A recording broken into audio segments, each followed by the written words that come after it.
Hey physical science students, here's Ms. Ruark. Let's talk about types of chemical reactions. Alright, so we can classify a chemical reaction in a number of different ways.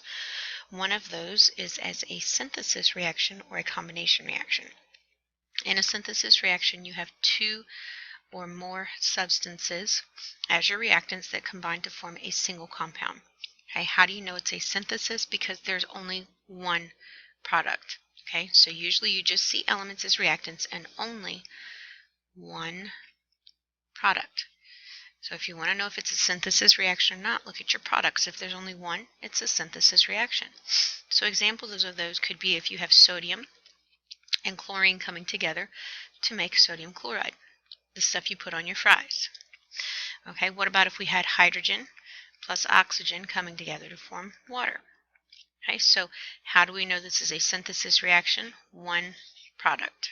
Okay, another example would be the combination of iron, which is Fe, and sulfur, which happens to be S8, to form iron 2 sulfide. Okay, how do we know it's a synthesis? One product. All right, remember, if I'm going too fast, go at your pace, pause it if you need to. Okay, a decomposition reaction. A decomposition reaction is when a single compound, just one compound, breaks down into two or more products. So this is the opposite of the synthesis reaction. So how do we know that, red flag, how do we know that it is a decomposition? Because there's only one reactant.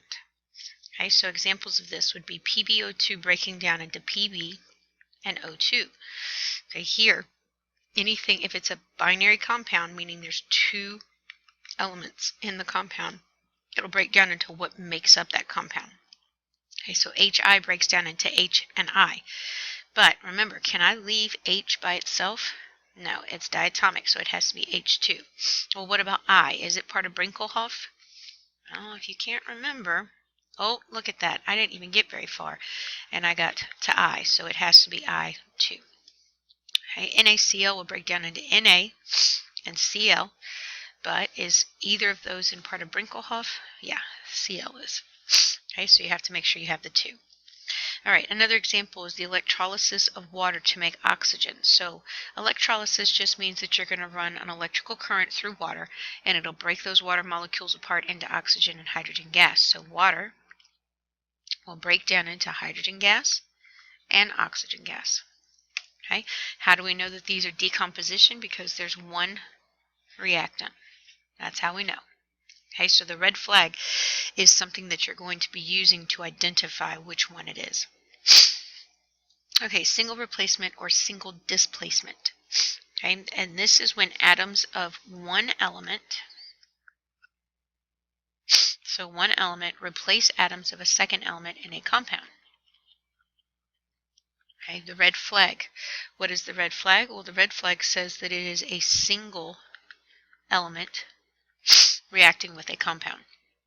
So if you see one element plus a compound, it's going to be a single replacement reaction. All right, so how do we know if this is actually going through?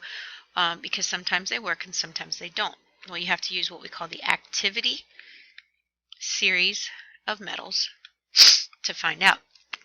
If the metals are more reactive, they'll replace less reactive metals. If they are not more reactive, they won't replace it. Think of them as bullies. Whichever one is more reactive is the bigger bully. They will gladly take the place of anything or anyone and make somebody else do something they don't want to do. The less reactive ones are not bullies.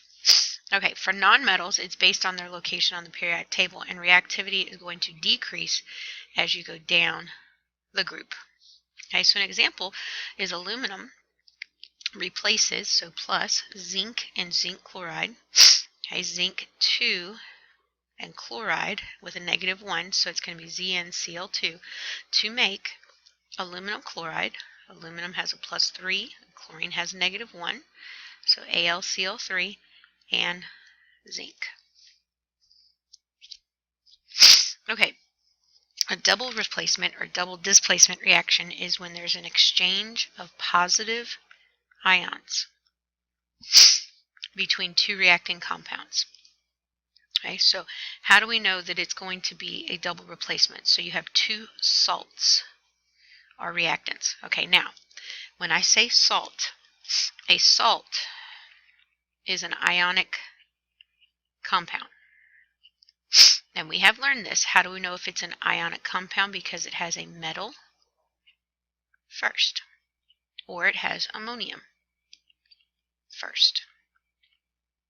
Okay, so that's how we know that it is a salt. All right, so 2 examples of those. When we had HCl, ionic compound, +1, -1, and sodium hydroxide, +1, -1.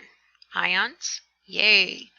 All right, so what happens here is it's going to be a replacement or a switching of these positive ions, which means that these two right here are going to switch places. So think of it as if you and your friend, or you and your girlfriend, or you and your boyfriend go out and you're kind of not doing so hot. You know, you guys are kind of fighting right now. And you just so happen to see somebody else that you kind of have interest in, and you see that they are interested in you, but they're with their girlfriend or boyfriend, and they end up in a fight. And so you go over and console the person that you kind of have a thing for, and in doing so, you've broken up your relationship, and their relationship has been broken up, and so you two end up together, and then let's just say that your significant others or ex-significant others end up together. So you're swapping partners. Okay? So the H ends up with the OH. +1, right? H with a +1 ends up with the OH, which is a -1, which gives you HOH. Now, you can write HOH, but that is also H2O. So either one is fine. Okay? And then what's left over? Well, the Cl with a -1 and the Na with a +1. Now remember, positives always go first. And so we take these and swap them down, and we end up with NaCl. Okay, they're just swapping partners.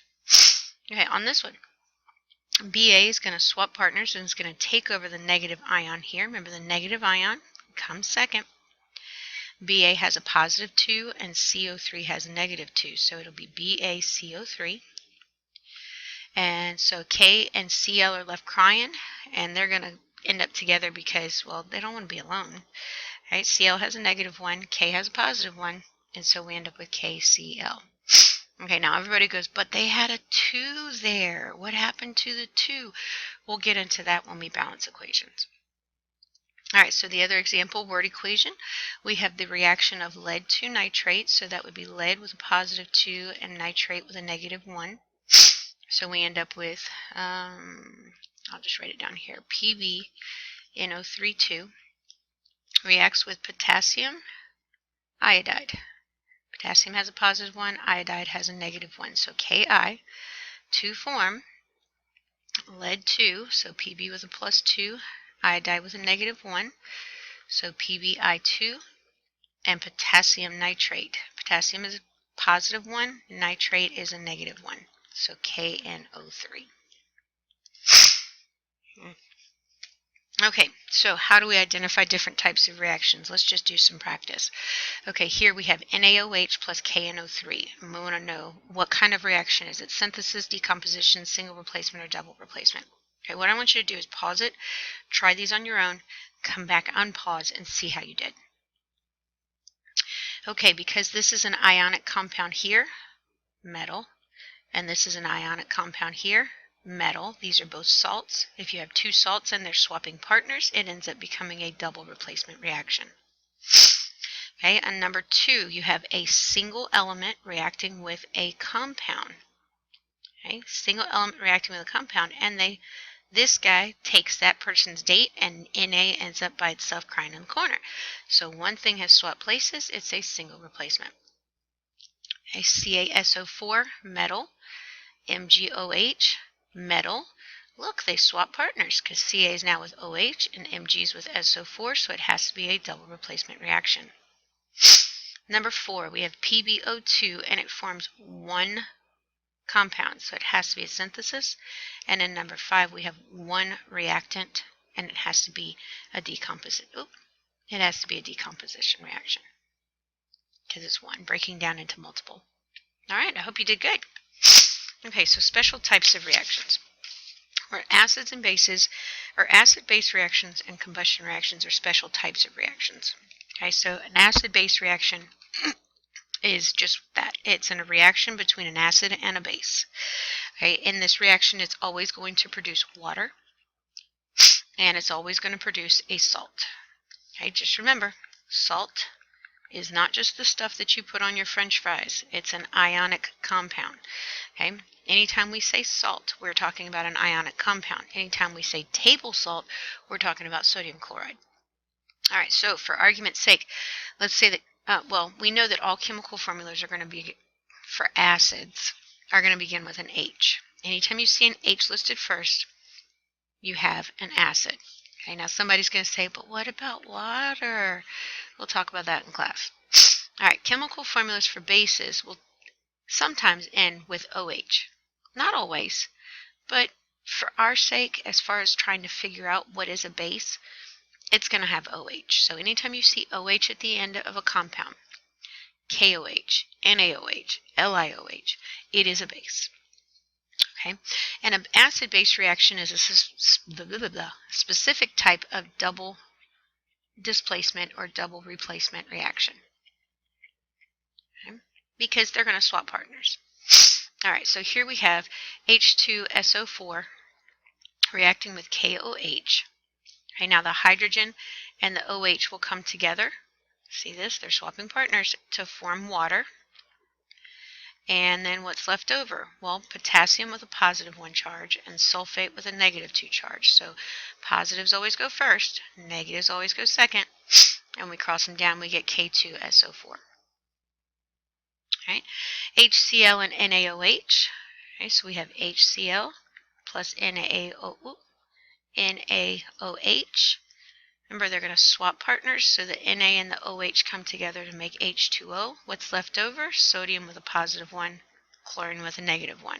So we end up with NaCl, table salt. All right, so just know that acids and bases are going to be opposites. One is always used to neutralize the other or cancel it out. Okay, combustion reaction. These are fun. These are my favorite because fire. All right, so a combustion reaction is when an element or compound reacts with oxygen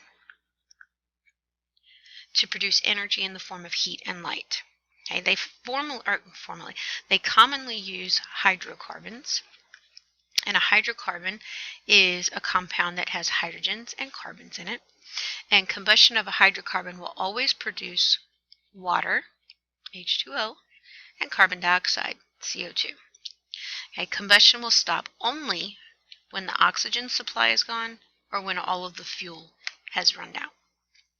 Okay, so examples of combustions. Okay, so we have ethanol reacting with oxygen, and it always forms carbon dioxide and water. These are the easiest too, because you don't have to worry about what you're writing. Okay, methane gas, CH4, carbons and hydrogens, hydrocarbon plus oxygen. This is the red flag. If it's got oxygen there, it's a combustion reaction. Gives us CO2 and H2O. See how easy that is? Okay, I'm going to let you try this one. Super hard. Methanol plus oxygen makes CO2 plus H2O. I know, told you it was hard. All right, and that's it. Leaving you with a little bit of facts about sodium and Rihanna. See you in class.